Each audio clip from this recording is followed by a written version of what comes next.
You're right there, Miguel. It's not Maria's fault. It's yours.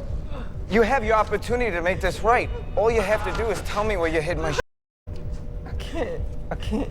He's not listening to me, Maria. Yeah, you talk to him. So what if Ghost never killed Roller? What if Kanan survived? What if they didn't kill Mecha in Book 2 Ghost? Or what if Dre survived? We've gone through a lot of what if storylines before, but deleted scripts, deleted scenes that were actually a part of Power, but were taken out, altered, or scripts that were changed. Now that's something we've never done before. I've spent a lot of time doing research for this one, and I do think this is going to be a different kind of eye-opener to Power, certain characters, and the Power universe as a whole, especially because of the way they wrote Tommy Egan's character, what they originally had planned for his and Ghost partnership. It would have looked very different had they gone with what they originally planned. And some of it, I do have to warn, is very, very dark and gruesome. Even though you're probably questioning, how can Tommy be even more crazy after some of the things we saw him do on Power? But trust me, stick with this video right through to the very end, because I have actually taken a read of the entire original script for Power Season 1, Episode 1, which you guys can find on an open source on TV Calling Script Library, which I will link down below in the description section. So we're going to be running through what they'd originally written for Tommy Egan, and what they changed. There's also a very big change they implemented in Tariq St Patrick's character, and we're going to be going through a few more right at the very end in a quickfire chapter just to round things off. With that being said, let's start with Tommy Egan, who was actually supposed to be named Eddie O'Neill.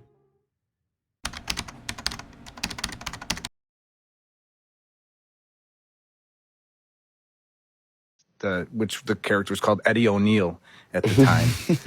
that was Tommy? Yeah. Eddie O'Neill. Eddie O'Neill. Yeah. Uncle Eddie. That's hilarious. Uncle Eddie. Yeah, Tommy. They did it better. Yeah, Tommy Egan is, of course, how Tommy Egan is a else. fire ass Eddie name. O'Neill. Now this is something that's been out in the open for a pretty long time. Tommy Egan's character was actually supposed to be Eddie O'Neill. Joseph Sikora actually spoke about it when he was on the Crew Has It podcast. In the original script for episode 1, they had him as Eddie O'Neill, and Courtney Kemp also did speak about this when she did her Instagram live back in 2020. Can I elaborate on my original idea of Tommy? Sure. My original idea of Tommy, he was a little less independent of Ghost. He was a much more under Ghost than Joe came in with a lot more swag, I think, than I had intended the character to have. And Joe's way was the right way.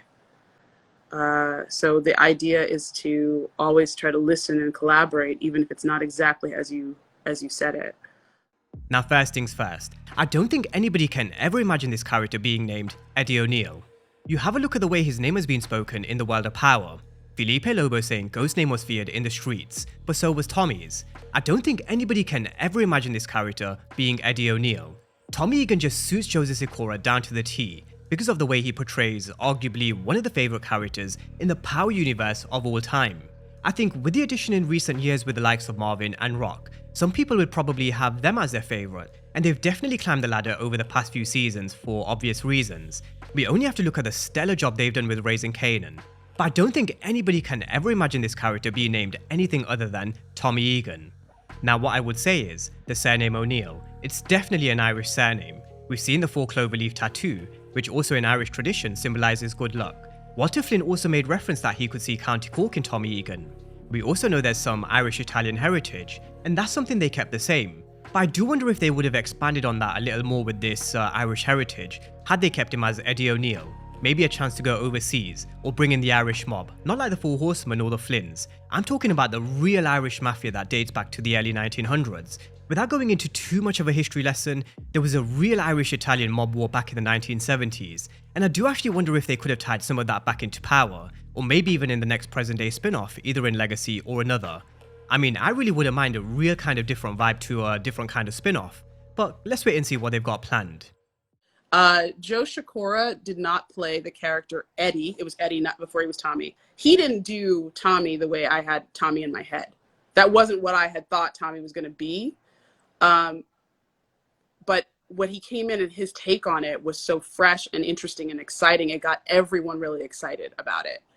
It was different. It was not what I had intended, but it was great. And so that's really what I like. Courtney Kemp also mentioned Joseph Sikora didn't play the character Eddie. It was Eddie before he was Tommy, but the fact that Joseph Sikora came into the audition room probably knocked it right out the park because he was different, in a good way. They basically changed the original idea they had for Eddie O'Neill. He was a much more under Ghost than Joe came in with a lot more swag, I think, than I had intended the character to have. And Joe's way was the right way. Originally, his and Ghost's relationship was supposed to be very different. They weren't actually supposed to be partners like we saw in season 1, but where Tommy, or Eddie O'Neill, was supposed to be kind of under Ghost. But the fact that Joseph Sikora had that spark in his audition, because of the way he came in, the way he probably collaborated with Amari Hardwick when they did their thing, they probably thought, no way can this guy be working under Ghost. He's just got way too much swag. He's got way too much charisma, charm. He's got that hunger. He's a gangster. He's ambitious with a very strong personality. And with his strong personality, that's definitely not a character you have under Ghost. The way they had it with their brotherhood, their partnership, their chemistry on screen being partners, but Ghost still kind of making decisions without Tommy, making moves behind his back, which, when you kind of think about it, did have elements of Ghost having Tommy underneath him, but definitely with them being more partners than brothers pretty much throughout the entirety of Power, even though they were definitely at odds at different stages of Power. For characters like Tariq, Brayden, and even Kane, you can imagine them working underneath someone like Mecca or Monet or a Noma because they're still young. They wouldn't have built what Ghost and Tommy have built. They wouldn't have the same respect or be feared until they earn it. But that's the name Eddie O'Neill and the original plan. Next up, the original script for Power Season 1, Episode 1.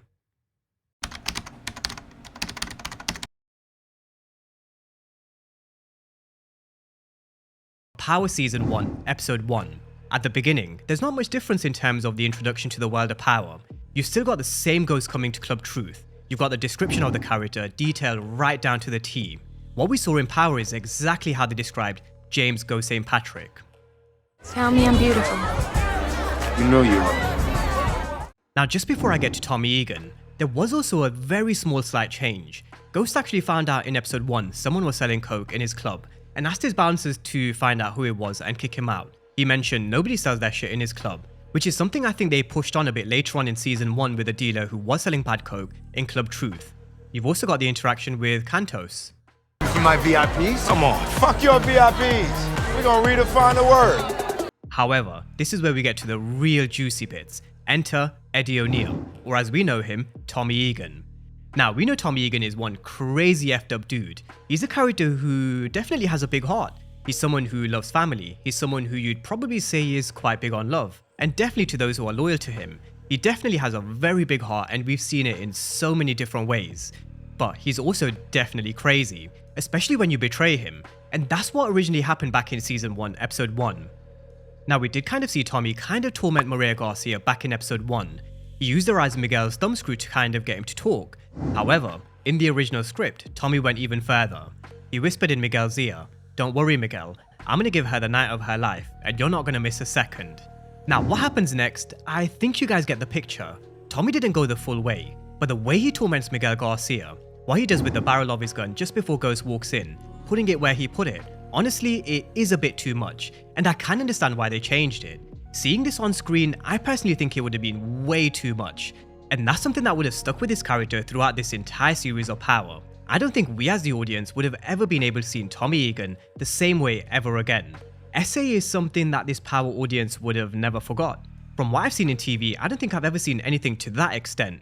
If you ask me, Tommy would have gone way too far. Ghost even tells him in the original script something almost identical to what we had in episode 1. Tommy, think. This girl has brothers, cousins, someone who gives a fuck about her. You fuck with her, they come running looking for her. People we deal with are worse people we don't. But in this version, Ghost telling Tommy, stop thinking with your dick. So, I did warn you guys, this was going to be quite dark and gruesome. Even for someone like Tommy Egan's caliber, SA is something... I mean, it's something this character probably wouldn't have survived. Think about it, how can you repair someone's reputation when they go to this level of extent in torturing someone innocent, who only happened to have been the girlfriend of someone who did some bad shit? So, before we get to the bit about Tariq, I mean, tell me how you guys feel about it in the comment section. I think a lot of you will probably agree with my thoughts. That character, Eddie O'Neill, that was way too much. And it is something I don't think he could have ever recovered his reputation from. Because if they originally went with that, there would have probably been even more to come throughout Power. Now, I'm not going to go through literally every single detail and conversation, otherwise we'll be here for the length of an entire Power episode. probably more because of how in depth I like to take it. And to be honest with you guys, a lot of it is the same anyway. But there is another thing that they did change, and that's with Tariq St Patrick and the change of his character.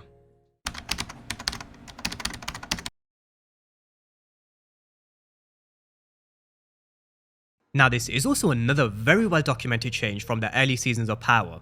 Tasha was actually supposed to be 5 years older than she was, which would have meant that Tariq was a little older as well. Both Naturi Norton and Courtney Kemp have spoken about this little change before, in various interviews and Instagram lives.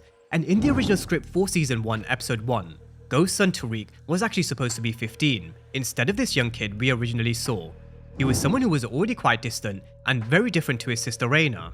Basically the complete opposite, and had they gone with this version of Naturi Norton who was 5 years older, or if they casted someone else who was a little older, this would have definitely changed Tariq's story arc from the jump.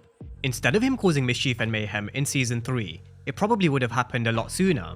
So Tariq was actually supposed to be 15 in season 1 of Power, and if they did go down that route, he'd be a lot older in Power Book 2 Ghost, if that would have happened. In Power Book 2 Ghost in season 1, if you guys remember, he had his 18th birthday in episode 5.